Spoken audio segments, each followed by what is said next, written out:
Hey everybody, we promised you an update after our last video as we planned on heading into Grand Design. We're going to go for a bit of a drive today and get you an update. So here we go.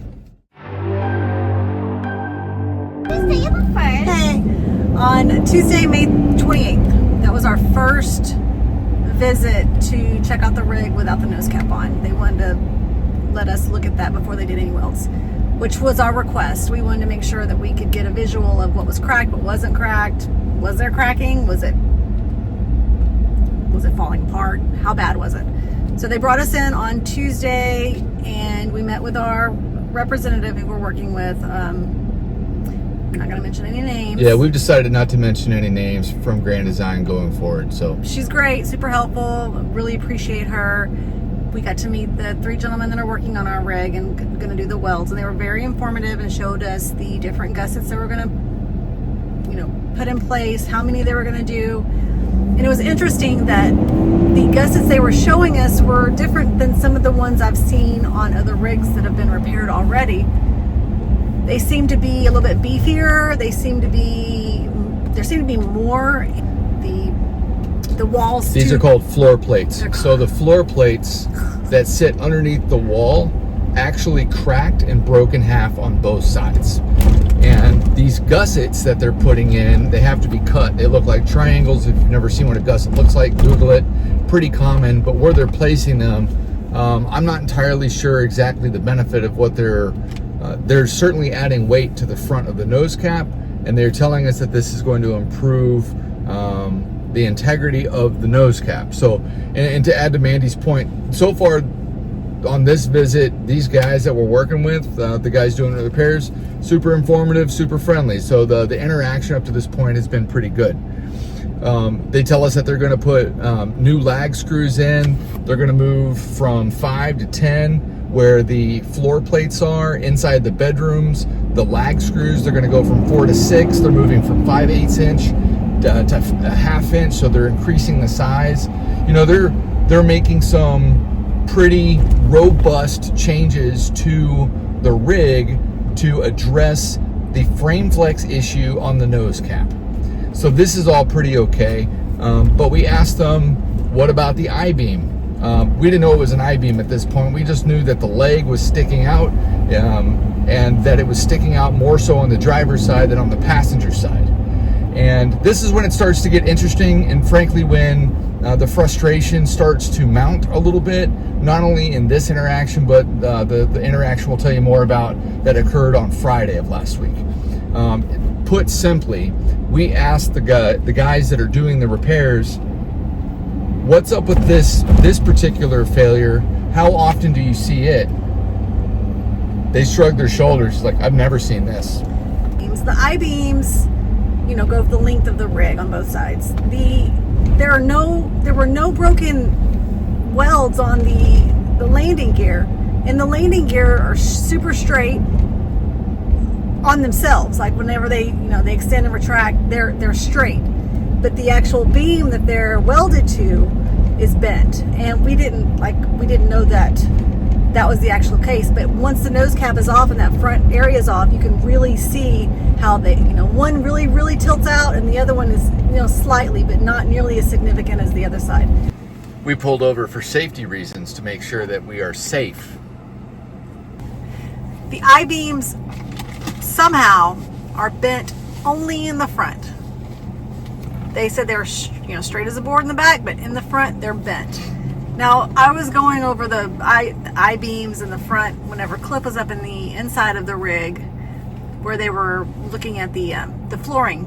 What they do to the flooring? They screwed the floor back down. They rolled the linoleum back, and they made sure that the plywood, the plank, is completely flat and snug to the floor, the beams, and it is. It no longer creaks, which is great. We had the nails, the screws that were popping up underneath the linoleum, and they weren't all the way poked through the linoleum, but you could see where there were screws, and you could feel them whenever you walked around. There were screws between the board and the linoleum, right, in the bedroom. And the entire Schwintek slide is out as well in the bedroom. Right. So we were surprised that entire, I guess we weren't surprised because it had to come out, but the entire slide was out. and they're going to replace all of the hardware to that slide. They told us that they're going to replace the Schwintek slide in its entirety because that technology is not what they're using anymore. So that wasn't something we asked for, but it's something they've decided that they're going to go ahead and take care of. Also, the slide was going in and out without the support of the rollers. The board that sat on top of the metal pipe with the tubing that the I-beams go, not the I-beams, the lags go through. There's a metal support that has the lags, and then on top of that there's like a piece of wood that sits on top of there with the rollers. That entire piece of wood had fallen out, so it would just flop.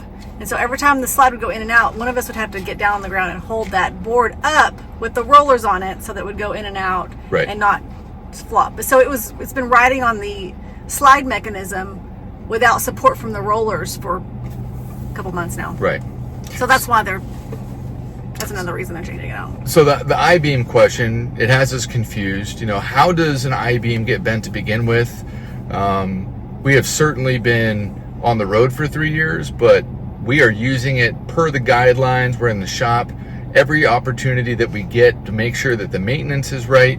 We're doing everything that we're supposed to. And how is this unique situation happening to us? So we had some questions, and we asked, is this going to be covered? What's the warranty? We learned that there's going to be a 1-year warranty on all of the things that they do. They're going to, this is really important. We were reminded that this specific version of repair has 100% success rate. They have never seen anyone come back. Well, again, in our experience, we know a lot of people that are Grand Design customers with Momentums and Solitudes and Reflections, that they have been back to Grand Design, not SRTs, not dealerships, but to Grand Design for their frame flex repairs. So we have questions like, what version is this? How many times have you done this specific version? And if it's 100% success rate, are we the first ones?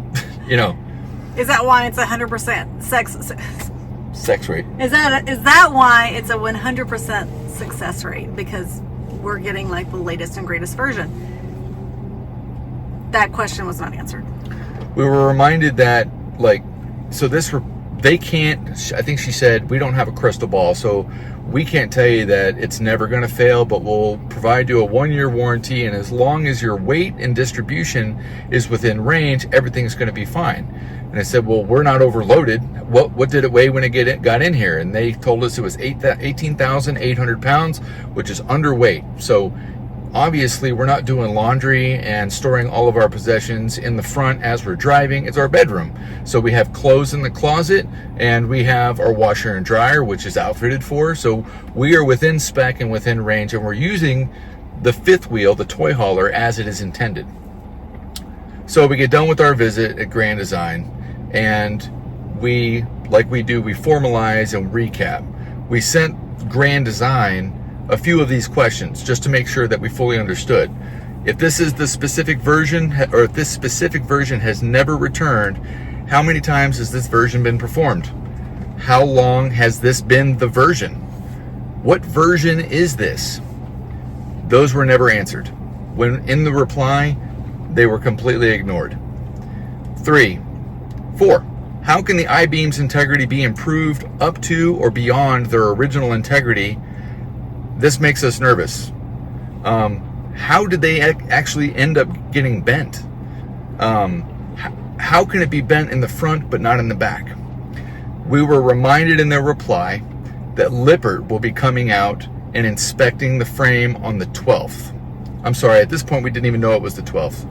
That Lippert would be coming out and inspecting the frame themselves because they did not know exactly how to approach this situation.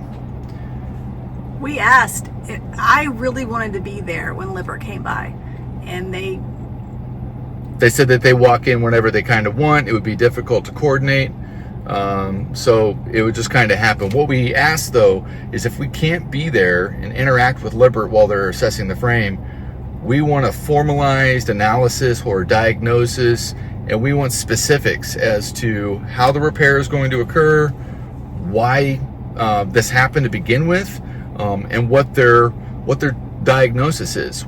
If we're going to be continuing to use this, we want some formal, professional diagnosis of this thing. Additionally, after we got done, we decided to go ahead and connect with some folks at the insurance company. We did an anonymous call as if we were going to pursue a claim, and we asked the question, if a bent frame has occurred as a result of an accident, what happens? It gets totaled. They don't repair I-beams. It's not part of what is going to be covered or repairable with insurance. Additionally, we contacted some dealers, more than one, and asked them what the trade-in value of our rig would be. And most of them flat out ghosted us. So if that speaks to the resale value of your whatever year Momentum by Grand Design, you should probably be aware of that's the market right now. I had some that were really interested in the rig, but they would only give us a trade-in value if we picked out something else in the lot. And even then, after discussing and talking, going through all the things, they ghosted us too. So it was not for lack of trying, but we have friends that have Momentums that just this week have talked about their recourse being that they're going to move to Class A's and they're going to try to sell their Grand Design Momentums. It's not looking very promising. We'll see what happens for them, but as of right now, the dealerships themselves are pretty unresponsive and uninterested. This basically sums up the first visit we got to see our rig since dropping off. This is obviously not the end of it. We've got more to come, but this is the summary of our first visit, our first interaction with the service team at Grand Design. Matter of fact, the video for the second visit that occurred on Friday is it's just so much more involved, and it kind of, the gears shift a little bit, if you will, in the tone and the relationship and the partnership with Grand Design, that it is fully deserving of its own video and update. So this is our first visit. We will take you to our second visit here in the next couple of days where we release the video. And of course, we're gonna have even more to share with you as time progresses. If you wanna follow along, like, subscribe, hit your notification button to make sure that you're getting these updates. So when we release a video, you'll be able to log on and take a look.